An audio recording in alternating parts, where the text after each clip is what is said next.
Ano naman yung value and principle na kahit mawalan ka ng pera bukas, that you won't compromise?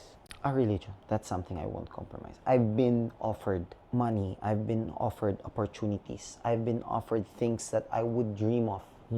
Kaso in exchange of something, of a principle that I hold, hindi ko kaya yun. And that's one thing I learned from our religion, especially from my dad. Alam mo, one conversation that stuck to me na. Sabi niya, sino ba nagbibigay ng biyaya sa'yo? Ang Diyos. Di ba?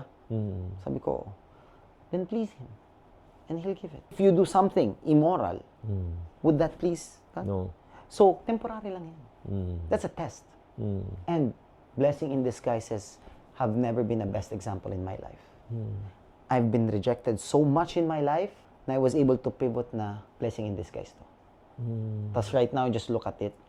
Hindi ako natanggap sa trabaho, hindi ako nabigyan ng opportunity dito, hindi ako nabigyan ng isang spot na gustong-gusto ko. Yung pala kasi may mas magandang May darating. iba pang plano. Kaya nga, mga kapatid, yun yung sinasabi nating values eh. Di ba? Ang mahalaga kasi, hindi lang yung success at pera eh. If you do not stand for something, you will fall for anything.